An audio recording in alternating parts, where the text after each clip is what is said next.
Bonjour à tous, bienvenue pour ce webinaire où l'on va encore parler de ce sujet chaud de l'actualité, l'intelligence artificielle, mais à travers un prisme très original et différenciant pour vous offrir de performer. IA conversationnelle et hyper spécialisation des forces de vente, la stratégie gagnante pour booster votre acquisition. L'acquisition client, c'est un enjeu majeur pour les entreprises, mais les modèles de vente à distance traditionnels sont, vous le savez, mis à mal. Et dans ce contexte, l'IA conversationnelle et forces de vente spécialisées deviennent les pierres angulaires d'une véritable machine commerciale qui deviendra le renouveau de la télévente. Alors c'est avec plaisir que pour vous donner toutes les clés, je reçois sur ce plateau Roger Ley, directeur général d'Opportunity. Bonjour Roger. Bonjour à tous. Merci d'être là. Face à vous, Loïc Galvier, directeur Data Marketing et DPO d'EuroCRM. Bonjour Loïc. Bonjour. Alors, vous pouvez bien évidemment, c'est l'habitude via ces webinaires, poser des questions à nos invités via le chat.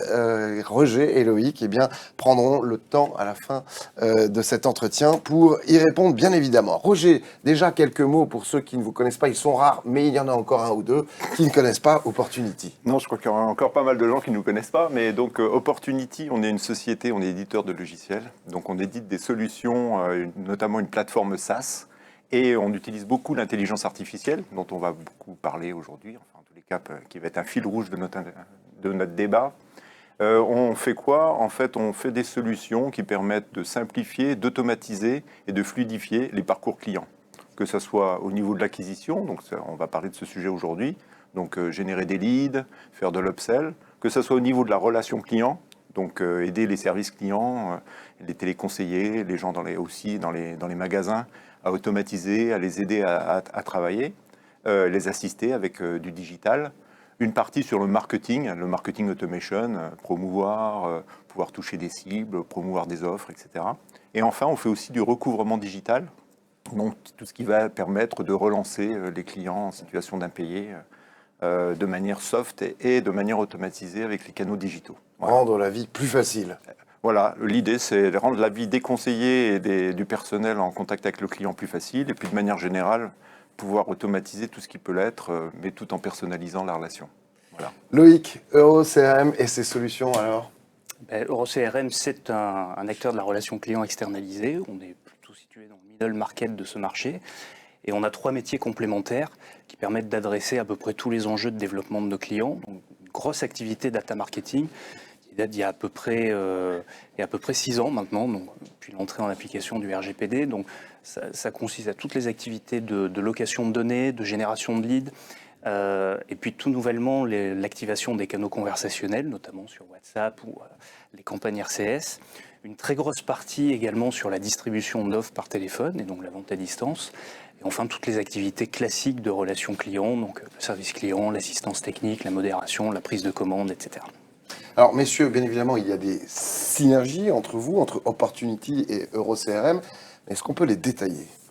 Alors, oui, évidemment, sinon on n'aurait pas fait ce webinaire. Donc, en fait, on va dire qu'ensemble, on travaille sur la combinaison entre l'innovation technologique, notamment dans l'IA et tout ce qui va être les canaux digitaux, et la partie des méthodes de vente et on va dire de tout ce qui va être le savoir-faire humain que va apporter EuroCRM sur une redéfinition en fait des stratégies en termes d'acquisition.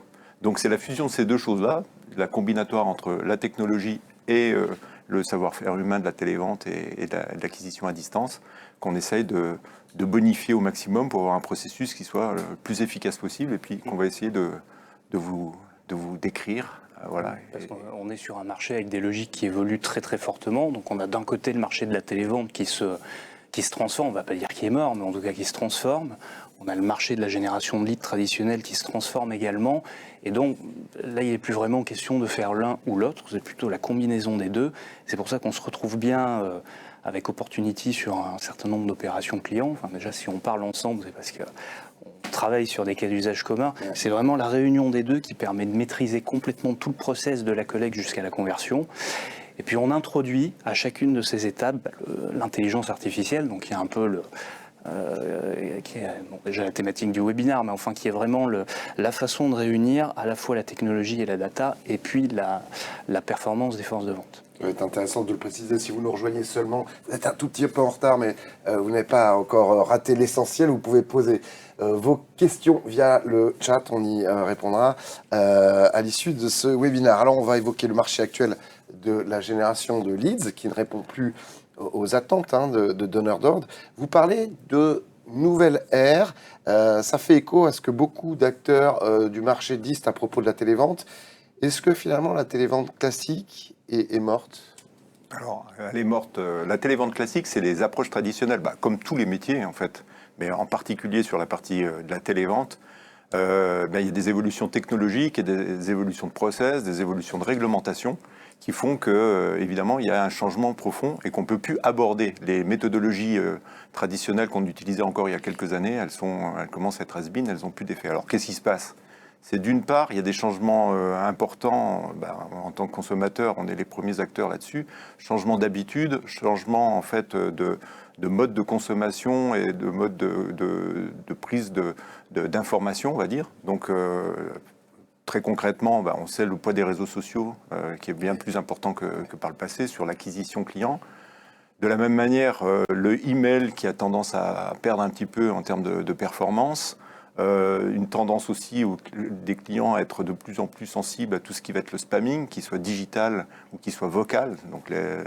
Donc des problématiques qui sont liées à la joignabilité, des problématiques qui sont liées à la transformation, et puis des problématiques aussi qui sont liées à tout ce qui va être lié à la conformité, le recueil du consentement éclairé, et ces choses-là. Et puis le poids de nouveaux médias par contre importants aussi, qui sont les messageries, WhatsApp, les messages vocaux. On communique moins avec du vocal instantané, enfin avec de l'échange vocal, mais plus avec des échanges de messages, etc. Donc c'est tout un contexte qu'il faut prendre en compte, qui fait que les call calls et puis tout ce qui était les méthodes traditionnelles de télévente, elles sont très compliquées maintenant. Oui, alors ça induit en plus de ça une augmentation significative des coûts data, et en particulier des coûts data par vente. C'est de plus en plus difficile de prospecter. Roger parlait des outils anti-spamming qui se développent, mais on peut parler aussi des éditeurs de messagerie qui mettent en gros plus facilement le courrier indésirable versus la suppression de l'email, donc ce qui complexifie ces opérations. Et donc, ce qu'on voit vraiment sur les opérations de télévente par rapport aux opérations de génération de leads, c'est que le coût data, qui représentait à peu près 20% du coût de la vente totale, sur la partie génération de leads, représente plutôt 60% du coût de la vente. Il y a une vraie difficulté pour les annonceurs de vraiment maîtriser ce coût data, et donc il y a une réaction de différents acteurs du marché qui est de se dire comment est-ce qu'on peut faire pour baisser finalement ce coût data. Et donc la stratégie qu'on a observée sur le marché, c'est une stratégie qui vise à détériorer un petit peu le parcours. C'est-à-dire on a des contenus qui sont moins qualitatifs, on a des parcours de collègues qui sont un peu moins travaillés. On a eu une période de gloire du jeu concours, mais qui donne plus vraiment le succès qu'il a connu il y a quelques années. Et de plus en plus d'acteurs essayent de trouver des cibles faciles, c'est-à-dire plutôt des chasseurs de primes qui vont aller sur des comparateurs, qui vont changer d'offres chaque année, qui sont assez faciles finalement à collecter à des prix plutôt raisonnables. Donc ça peut donner des coûts d'acquisition relativement intéressants. Mais il n'y a pas que le coût d'acquisition qui compte, il y a aussi ce qu'on appelle la lifetime value du client dans le temps, c'est-à-dire la valeur que va avoir ce client. Aujourd'hui, le churn, c'est un vrai fléau. On parle de l'injoignabilité, mais il y a aussi le churn qui est très important, ça coûte très cher. Et donc l'intérêt, c'est d'acquérir à un coût maîtrisé, mais aussi de pouvoir garder un client fidèle, engagé et donc multi-équipé. Donc c'est un peu tout l'enjeu. Ouais, c'est donc deux aspects. C'est bien de faire de l'acquisition pas chère de clients qui sont des chasseurs de primes, mais grosso modo, ils vont avoir une durée de vie beaucoup plus courte, puisqu'à la prochaine promotion, ils vont passer à votre concurrent. Puis le deuxième aspect, c'est évidemment qu'en termes de panier moyen, on est plutôt sur un panier qui s'appauvrit systématiquement, quoi. Donc, c'est pas véritablement une très bonne solution. Parfois des prix cassés, mais qui ne sont pas sur la durée, finalement. C'est-à-dire qu'en fait, on va attirer des gens qui sont véritablement, si je peux caractériser, des professionnels de la promo. Donc, effectivement, on arrive à générer du lead, mais c'est des gens qui sont quasiment à l'affût de ce genre de choses, qui vont churner, enfin, qui vont passer d'un acteur, d'un donneur d'ordre à un autre très facilement. Donc, il n'y a pas véritablement une capitalisation. L'idée de générer des leads, c'est quoi? C'est d'avoir la possibilité de se créer véritablement un panier de prospects sur lequel on va pouvoir perdurer, faire de la vente additionnelle dans le temps. Pas uniquement de faire un one-shot avec quelqu'un qui va durer très peu de temps juste pour attraper une promotion, quoi. Alors justement, sur ce sujet des lead generation, qu'est-ce qu'on peut rajouter? Alors, qu'est-ce qu'on peut rajouter sur la lead generation? On va pouvoir dire aussi qu'il y a une logique aussi au niveau du contexte, pour terminer là-dessus, c'est tout ce qui va être la conformité, puisqu'en fait, c'est aussi quelque chose qu'il ne faut pas ignorer. Il y a une réglementation qui est plus importante, et puis il y a la nécessité à un moment donné de pouvoir avoir, en termes de data, en termes de fiabilité de tout ce qu'on va pouvoir recueillir sur la lead generation, d'être très attentif à la qualité de la data qu'on va pouvoir recueillir et la conformité par rapport aux exigences réglementaires. Donc ça aussi, c'est un aspect très important.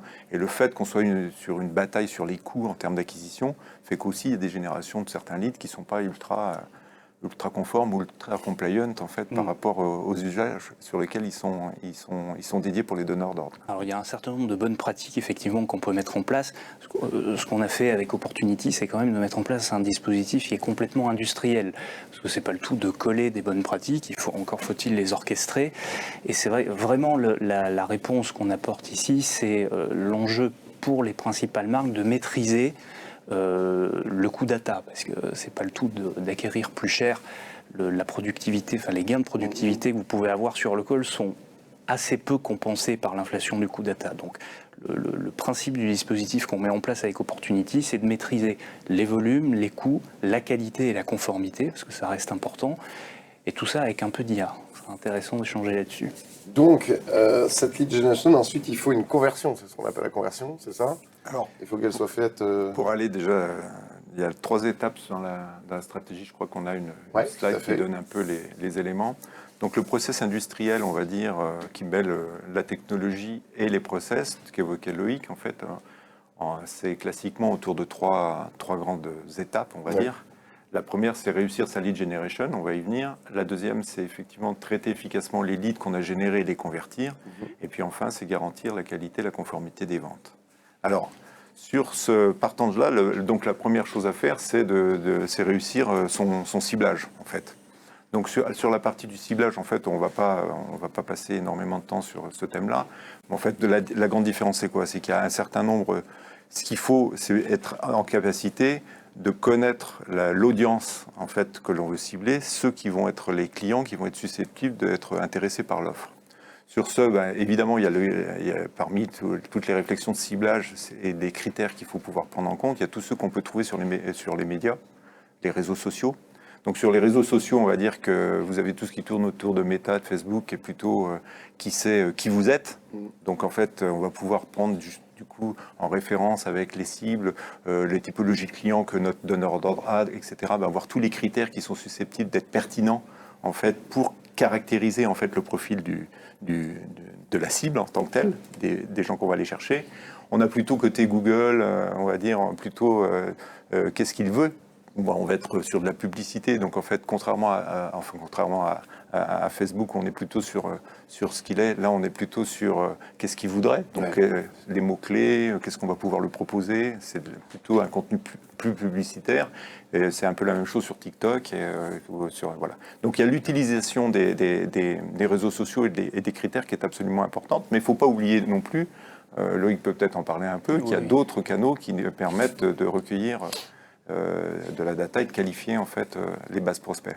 C'est la grosse activité data marketing qu'on a notamment chez EuroCRM, c'est-à-dire qu'on héberge en régie un certain nombre de bases de données qui sont extrêmement bien qualifiées, la plupart du temps même requalifiées par téléphone, donc on a énormément de données comportementales qui permettent, en partant de la base meilleur client finalement de l'annonceur, de la marque, d'identifier chez nous quels pourraient être les prospects qui sont les jumeaux statistiques finalement de ces meilleurs nouveaux clients et ensuite de les cibler via différentes campagnes et en particulier les médias sociaux parce que Facebook se nourrit énormément sous forme de boucle de rétroaction de la transformation des différentes campagnes. Vous générez un lead sur Facebook, c'est intéressant de pouvoir lui dire écoute, ce lead à transformer ou pas, c'est comme ça que vous allez améliorer le ciblage et on peut faire exactement la même chose en disant écoute, moi j'ai identifié une audience cible à partir de bases de données que j'ai chez moi et donc je donne l'information à Facebook en disant c'est principalement cette audience-là qu'il faut que tu as ciblé dans tes campagnes. C'est comme ça qu'on réussit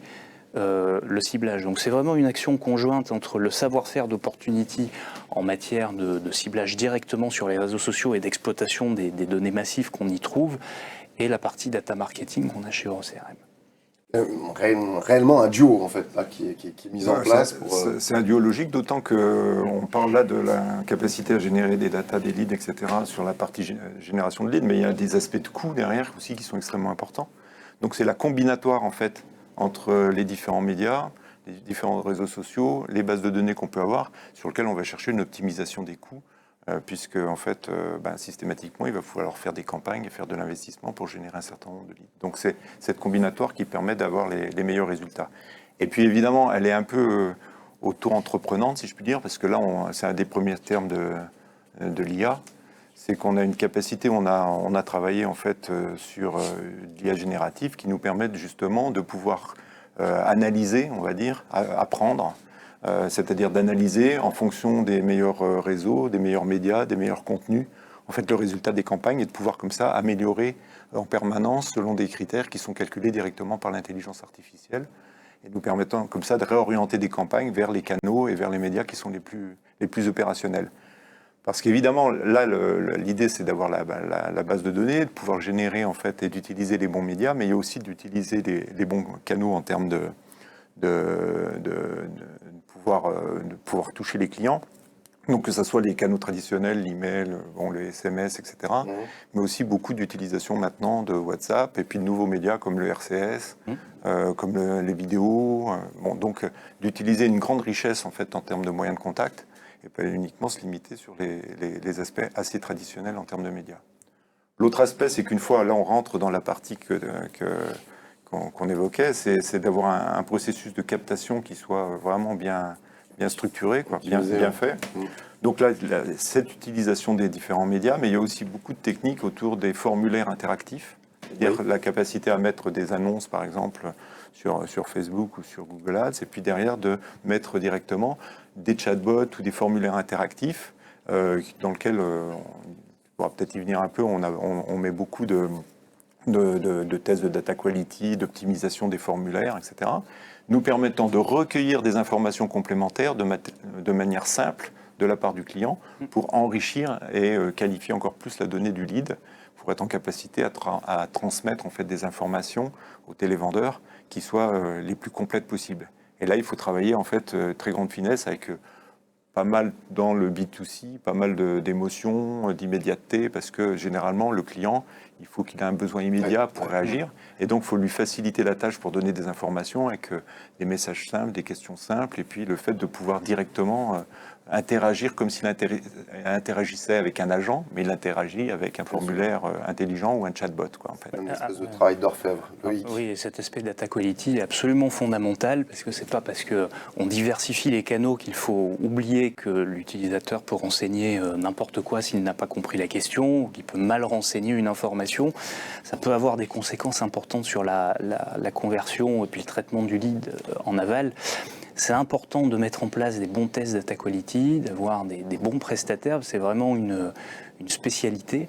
La normalisation de l'adresse postale qui est souvent utilisée pour faire la déduplication, pour éviter de rejeter des leads qui ne seraient pas forcément dans votre base repoussoir. Ça, c'est important. Le fait d'avoir une bonne adresse postale, une bonne adresse email, ça évite aussi derrière aux conseillers d'avoir à ressaisir, de passer du temps, de redemander l'information. Enfin, ce sont des petits détails, mais qui sont extrêmement importants, d'avoir des données parfaitement normées.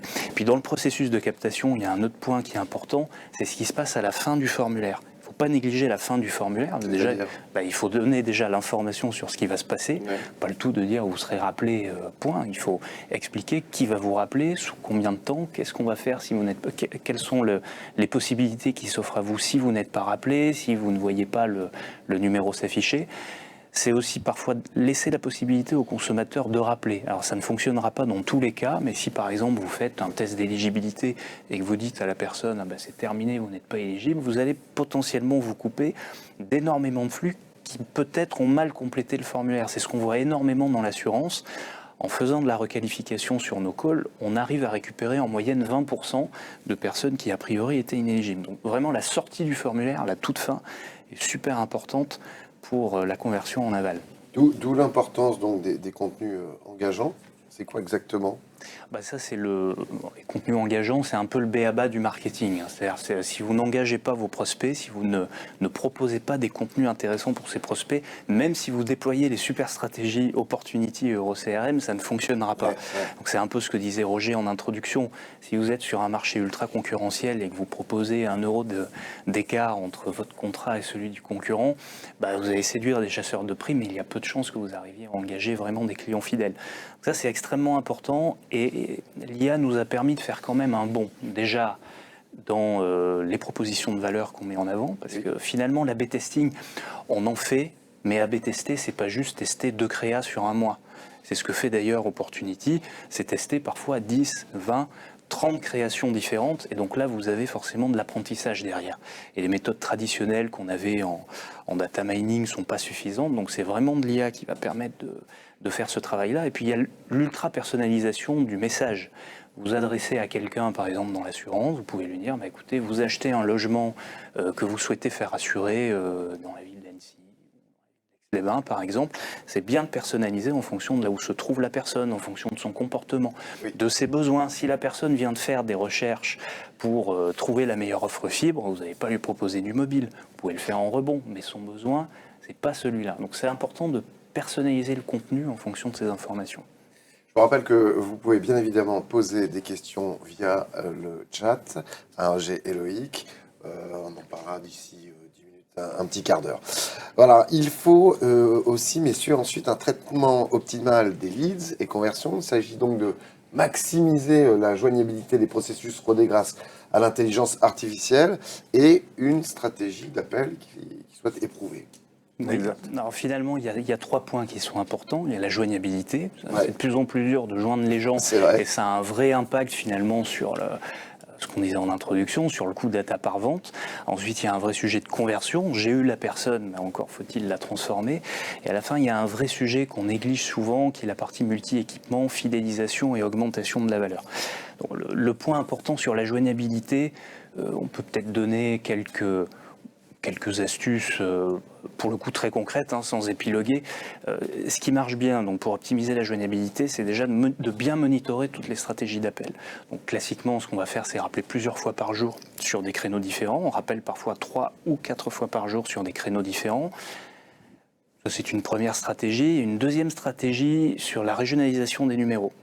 Vous contactez une personne qui habite dans la région X, c'est bien d'utiliser l'indicatif téléphonique de la région X. Voilà. Sinon, on peut se poser des questions, on ne décroche pas forcément quand on est le client. Je suis, j'en sais rien, je suis à Perpignan, quelqu'un m'appelle à Paris, pas de contact à Paris, pourquoi ?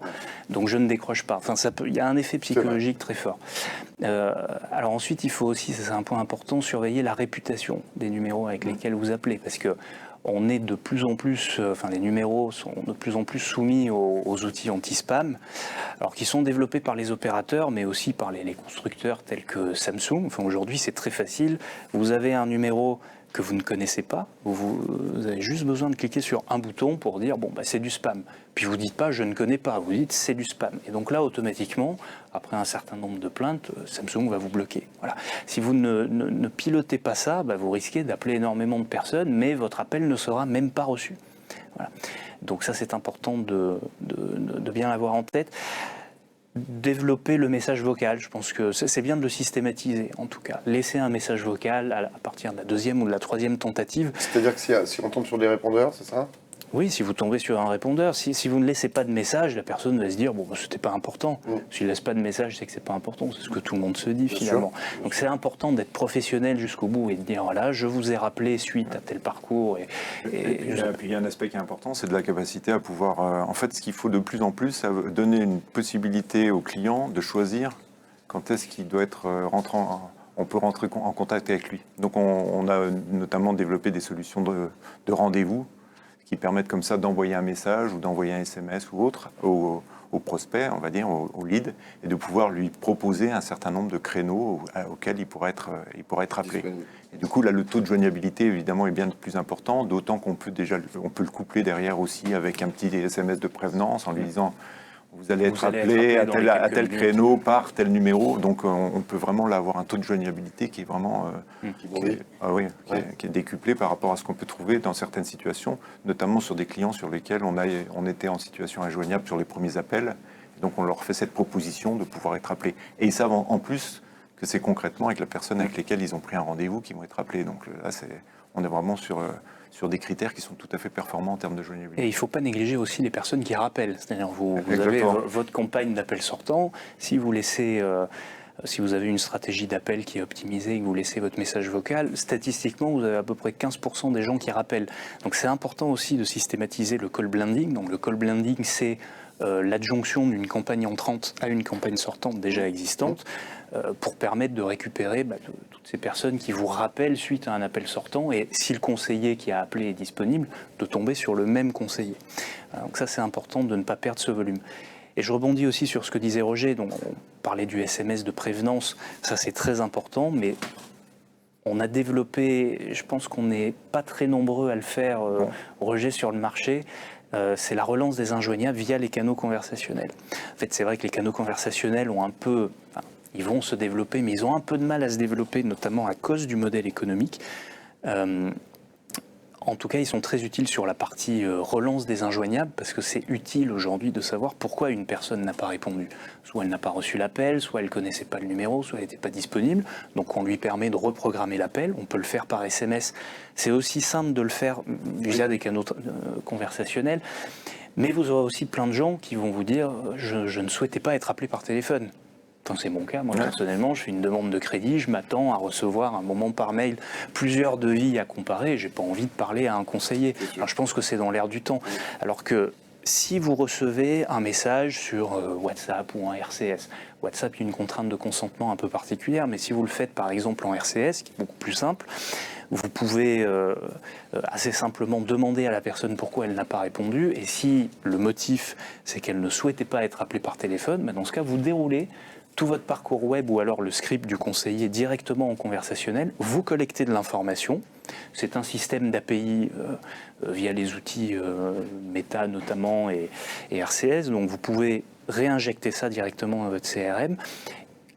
Vous pouvez même aller jusqu'à lui proposer une offre, finalement. Vous pouvez faire, c'est pas mal fait d'ailleurs, vous pouvez faire des carousels d'offres, vous pouvez lui dire, par rapport aux réponses que tu viens de m'apporter, voici les 3 ou 4 offres que je suis susceptible de te présenter. Et là, vous avez une écoute qui est complètement différente de votre prospect. Et là, vous pouvez le mettre en relation avec votre téléconseiller. Votre temps de traitement sera optimisé. Vous avez déjà toutes les informations. La personne est à l'écoute. Elle est joignable. Donc là, le parcours fonctionne très bien. On arrive à récupérer à peu près 20% des injoignables sur des opérations de grande envergure dans l'énergie principalement et dans les télécoms. Oui, voilà, énergie, télécom. Et 20%, c'est très important parce que à l'origine, sans l'utilisation des canaux conversationnels, quasiment, c'était du perdu, quoi, en gros. Pour la vente à valeur, est-ce qu'on peut maximiser la fidélité et l'équipement grâce à l'intelligence artificielle ? Ah bah oui, évidemment. Alors le premier, il y a plusieurs utilisations de l'intelligence artificielle, mais donc en termes d'application, moi je vais parler de l'outil, et puis après Loïc pourra parler un peu de l'application, mais tout ce qui va être le travail du télévendeur, du téléconseiller, en fait, il peut être largement optimisé en l'utilisation de l'AI. Alors, il y a une première chose, c'est qu'on va avoir la capacité à mettre en place de l'AI permettant d'optimiser la qualité des argumentaires. Donc ça, on a mis en place de l'AI qui permet notamment de pouvoir faire une analyse en temps réel des conversations, permettant de voir un petit peu les critères sur lesquels il y a des améliorations possibles et de pouvoir les transmettre en temps réel directement aux téléconseillers. On le fait pas mal en automobile d'ailleurs. Dans l'automobile, quand vous interagissez avec les concessions par exemple, et que vous avez toute une FAQ extrêmement technique avec la liste des pièces par type de véhicule, c'est sûr que le conseiller avait des temps de formation qui étaient énormes et des temps de traitement qui étaient souvent importants pour aller rechercher les informations. Là, c'est direct. Vous devez personnaliser un petit peu l'approche et bien découvrir le besoin de l'interlocuteur que vous avez en face au téléphone. Et à partir de là, grâce à l'IA, on a des FAQ. Alors, les FAQ dynamiques, ça existait déjà, mais là, grâce à l'IA, vous pouvez détecter à partir de la conversation Donc l'IA va retranscrire automatiquement la question et puis pousser automatiquement l'information réponse. C'est une sorte de ChatGPT local. Voilà. Si je devais vulgariser, finalement, vous prenez tous les documents de formation de votre annonceur, vous le faites apprendre les éléments de CRM, en fait, l'IA va apprendre en fait ces informations, et donc du coup pendant la conversation, elle va détecter un petit peu quelles sont les questions qui sont présupposées, pouvoir pousser en fait des éléments qui ont été triés, qui sont déjà formalisés, et donc du coup le téléconseiller va se retrouver avec un appui qui est autre chose, beaucoup plus efficient que les FAQ dynamiques, qui était la première base. En gros, on est rentré dans une nouvelle ère sur laquelle il y a vraiment la génération de contenu en live. Et puis il y a un autre aspect, c'est la possibilité d'écouter, d'analyser les conversations et du coup de pouvoir donner des indications permettant d'adapter le discours en fonction des émotions, d'un certain nombre de choses que l'IA est capable d'analyser pendant la conversation pour pouvoir faire des adaptations de discours et de pouvoir aider en fait le conseiller à être encore plus performant. Donc c'est important, l'analyse de l'émotion. Oui, alors c'est le grand avantage maintenant de l'IA, maintenant sur lesquels on fait des développements importants, c'est d'être en capacité justement de pouvoir faire des analyses en temps réel en fait d'un certain nombre d'indicateurs qui étaient des signaux faibles en fait et de pouvoir du coup faire des propositions de réajustement du discours, de réadaptation du ton, etc. Ou pouvoir voir un petit peu s'il faut faire de la reformulation. Enfin bon, bref, il y a plein de techniques comme ça qui sont issues du fait d'une analyse en temps réel par IA. Et puis ça permet de pousser au bon prospect les offres éventuellement complémentaires qui peuvent l'intéresser. On le voit dans les télécoms, on le voit dans l'immobilier par exemple. On fait pas mal sur de l'assurance pour permettre aux conseillers de détecter les produits complémentaires qui pourraient intéresser le prospect, notamment. Vous pouvez multi-équiper avec des contrats d'assistance ou des contrats de dépannage complémentaires. Donc ça, c'est très utile pour ultra personnaliser le discours. Alors, il ne faut pas le fantasmer non plus. Hein. Les modifications de discours doivent être simples, parce qu'il faut quand même que le conseiller puisse les prendre en compte, il faut qu'il puisse dérouler, il ne faut pas des panneaux clignotants dans le discours. Enfin, sinon il va se perdre. Voilà, c'est pas ce qu'on est en train de dire, il ne faut pas complètement le fantasmer, mais en tout cas, c'est un outil qui permet d'ultra personnaliser le discours. C'est pour ça que le CRM est aussi important. Il faut que le CRM utilisé, dont la technologie sous-jacente, puisse prendre en compte ces nouveaux algorithmes d'IA. C'est-à-dire, on n'est plus sur un script figé, on est sur un script qui va se personnaliser. C'est important ce point de personnalisation que vous soulignez. C'est vrai, quand on est client, souvent c'est ce qu'on attend et qu'on n'a pas toujours. Ah bah c'est clair, c'est-à-dire qu'au lieu de pousser une offre qui est standardisée complètement et à la limite avoir un discours qui est complètement scripté, ça c'était les méthodes traditionnelles. Là on arrive à faire des adaptations de discours, ça c'est important. Et puis surtout c'est l'aspect qui est vraiment fondamental, c'est qu'en fait, comme les coûts d'acquisition en fait, et des coûts de conversion des clients sont de plus en plus importants, il est aussi très important qu'on ait une capacité à pouvoir promouvoir des offres les plus intelligentes possibles pour éventuellement faire de l'upsell, du cross-sell, donc de faire de la vente, mais éventuellement de pouvoir pousser en détectant des éléments, pouvoir pousser des offres complémentaires qui sont assez évidentes. Et l'IA a cet avantage-là, c'est ce que disait Loïc, c'est que au lieu que ça soit un travail pur et dur, sans assistance de la part du conseiller, de trouver quels sont les bons arguments et les bons éléments d'offres complémentaires éventuellement qu'il pourrait proposer, en fait, là, il va y avoir des propositions qui vont être automatisées, en fait, et qui vont lui être faites. Et du coup, dans l'argumentation qu'il va pouvoir faire, il va non seulement être plus efficient sur la vente principale, en fait, sur laquelle il y a le besoin qui a été exprimé, mais il va aussi pouvoir détecter des offres complémentaires qui peuvent être promues, en fait, en complément et de faire de l'upsell. Pour les donneurs d'ordre, ça change tout, parce que du coup, si on fait 10-20% d'équipements complémentaires lors de la vente, ben évidemment, le coût d'acquisition plus du tout le même. Alors ça change énormément en plus nos métiers parce que on avait l'habitude de faire de la télévente traditionnelle monoproduit avec les instructions d'un donneur d'ordre. Aujourd'hui, c'est plus du tout la même logique. Dans nos activités de distribution, le conseiller est amené en marque blanche pour le compte de certaines marques, de vendre plusieurs produits, donc de faire une découverte client complète. Et ça, c'est très particulier d'arriver à vendre une offre énergie à quelqu'un qui déménage, par exemple, arriver à vendre une offre énergie, une offre télécom et une offre d'assurance. Il y a quelques années, ça relevait du fantasme. Aujourd'hui, c'est un petit peu plus facile parce que non seulement on arrive à mieux former les conseillers et à suivre leur progression, justement grâce à des outils et à de l'IA, mais on arrive en plus à leur faciliter le travail failles dans le discours. Donc c'est ce qui permet beaucoup plus de fluidité et c'est ce qui nous a permis aussi de développer une vraie activité de génération de leads, pas que digitale, mais par téléphone. Parce que si vous avez un conseiller qui est en capacité de détecter du besoin complémentaire à l'offre qu'il devait vendre, bah c'est gagnant parce que vous vendez votre offre et en plus vous faites de la détection de leads ultra qualifiée. Une question qui me viendra, est-ce que ça veut dire que les conseillers finalement vont pouvoir aborder un certain nombre de sujets assez vastes ou est-ce que finalement ça va permettre d'orienter vers un conseiller spécialisé pour tel besoin ou un autre? Alors les deux, parce que l'orientation vers le conseiller, c'est un sujet d'orchestration des flux. Oui. Alors ça, c'est un vrai sujet d'ailleurs, hein, pour optimiser la conversion. Il y a un vrai sujet d'alimentation. Oui.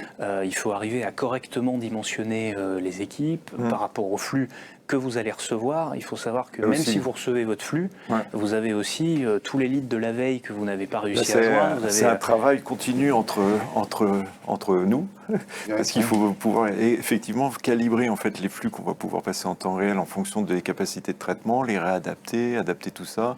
Et puis il y a un aspect qui est extrêmement important, on n'a pas parlé, mais sur la joignabilité, c'est le transfert en temps réel en fait. C'est qu'on a une efficacité qui est absolument sans commune mesure si on est capable de fournir en fait le lead. En gros, s'il est traité sous 4 ou 5 minutes, on a des taux de performance extrêmement importants. Et puis passer 5 minutes, plus le temps va passer entre le moment où j'ai l'intérêt client, j'ai généré le lead et le moment où il est traité et appelé par un téléconseiller, plus le temps va être long et plus la déperdition va être importante et le taux de conversion va baisser.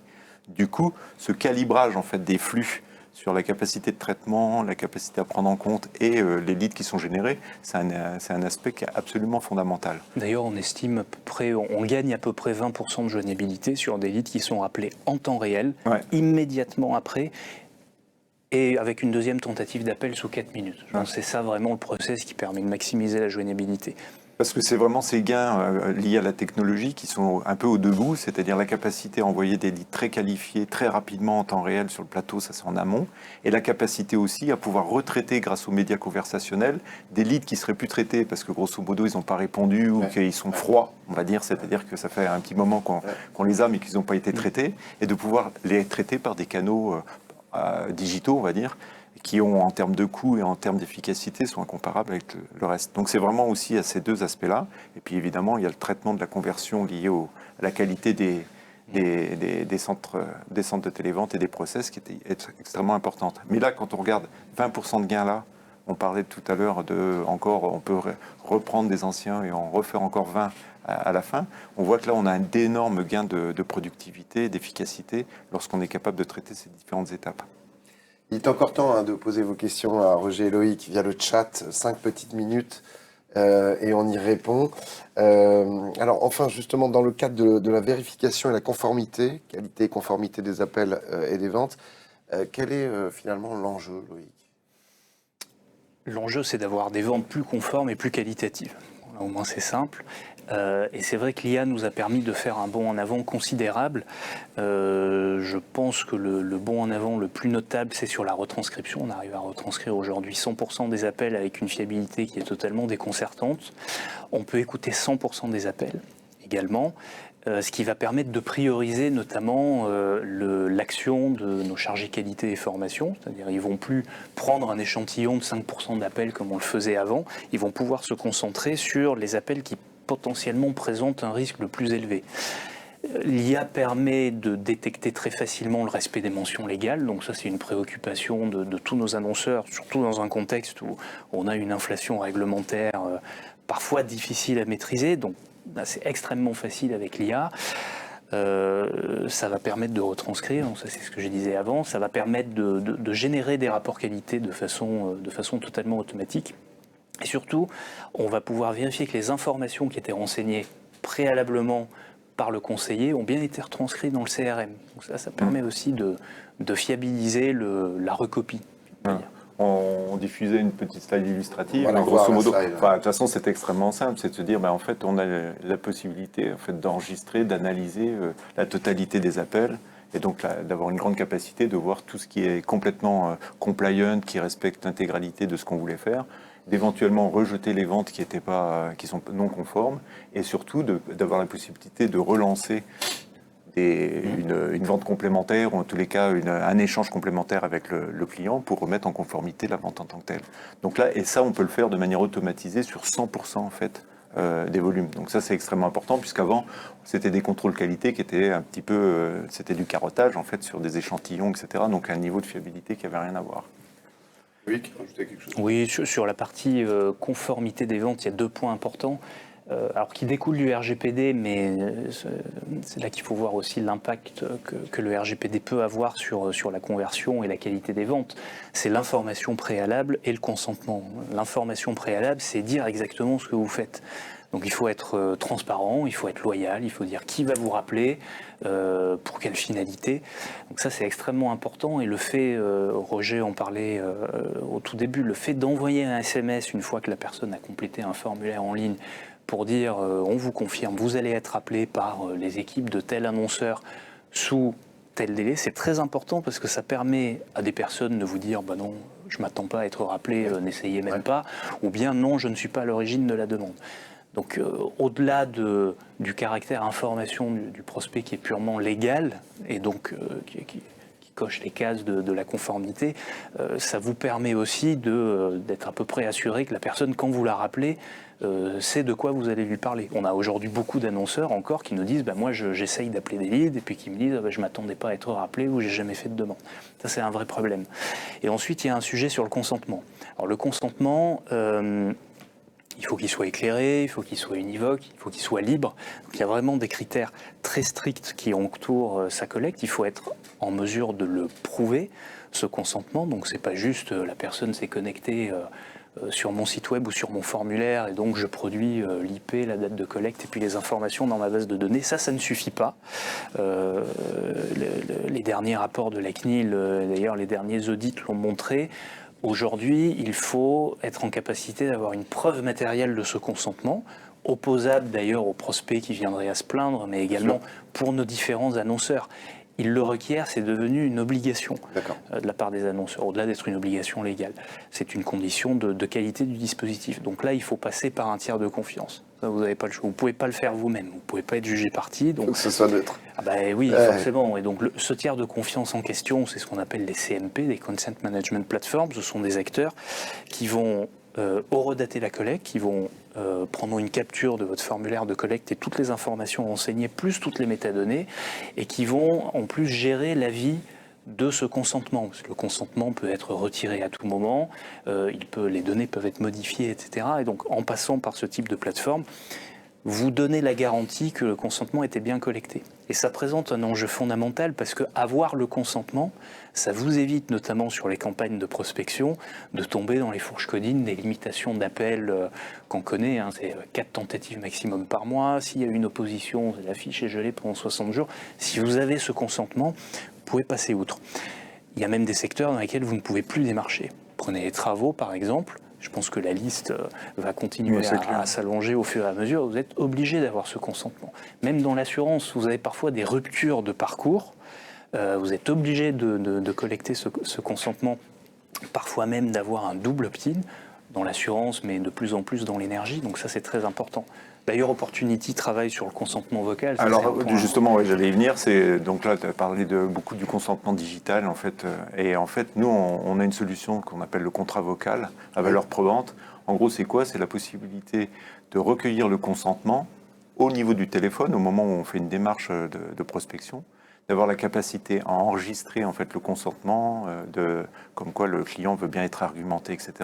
Et en fait d'aller déposer en fait ce consentement, cet enregistrement, dans un coffre-fort électronique, donc quelque chose qui est complètement inviolable. Et donc contrairement à des solutions d'enregistrement classiques qui pourraient être bidouillées, etc. Là on va se retrouver avec une preuve à valeur probante vis-à-vis de la législation, pour nos clients et puis vis-à-vis du client final, comme quoi il y avait bien un consentement d'être argumenté.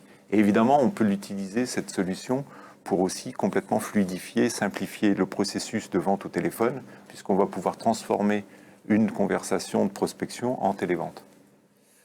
Merci, c'était important de le souligner, Roger. Il nous reste une petite minute avant de poser vos questions. Vous avez donc 1 minute pour poser vos dernières questions via le chat. Je crois qu'il y a un certain nombre de questions au parking. Quelle conclusion on peut tirer si on doit lister justement ce qu'on vient de dire pendant 45 minutes, là, en conclusion? Alors, la première chose, c'est que la matière est extrêmement riche. Oui, c'est le moins qu'on puisse dire. Et On donc, pourrait faire plusieurs heures. Mais... Oui, en fait, je crois que la conclusion, le thème principal, c'est de dire qu'en fait, il y a un contexte qui a complètement changé avec des évolutions technologiques et des évolutions de process, des évolutions réglementaires absolument fondamentales sur la télévente, que la télévente en tant que telle, le processus de vente à distance, il est loin d'être mort. Au contraire, il est complètement en train de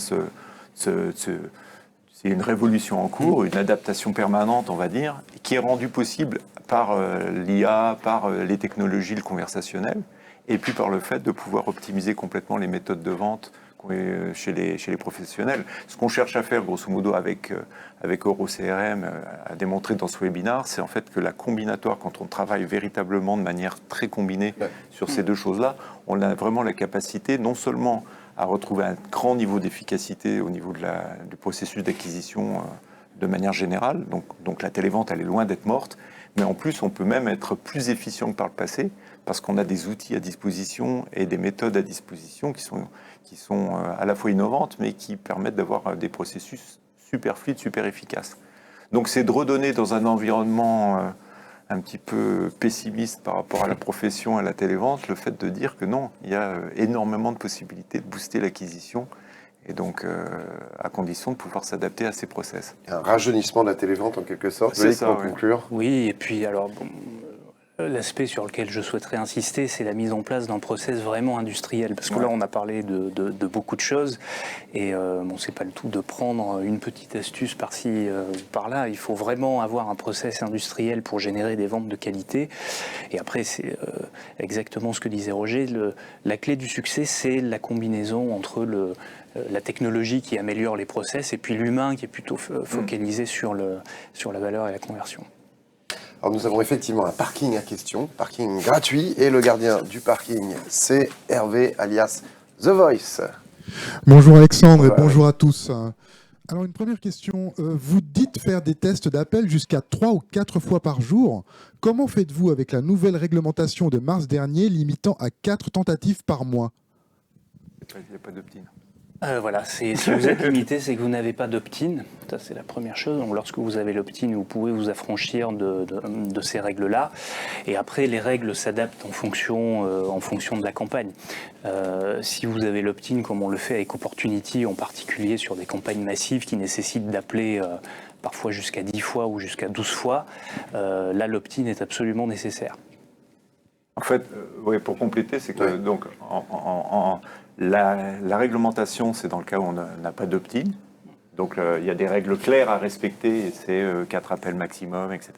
Quand on a l'opt-in après, ça va être une question d'intelligence, c'est-à-dire et de performance. C'est-à-dire qu'on sait qu'on va faire un certain nombre d'appels qui vont vraiment dépendre du type de campagne, qui vont dépendre du type de consentement qu'on a obtenu, qui vont dépendre... Voilà.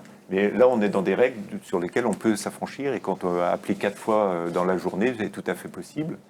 Pour 4 tentatives, est tout à fait possible à partir du moment où on a eu l'opt-in, il y a un consentement éclairé de la part du client, comme quoi il est d'accord pour être appelé. Voilà. N'hésitez pas à répondre face à vos propres caméras. Ah, pardon. On regarderait les interlocuteurs dans les yeux. C'est vrai que c'est bizarre parce que la question vient du côté, mais il faut répondre en face. Autre question, Hervé, merci. Quel type d'IA recommanderiez-vous dans le cadre d'une analyse des verbatim écrits ou pour la découverte client? La nôtre.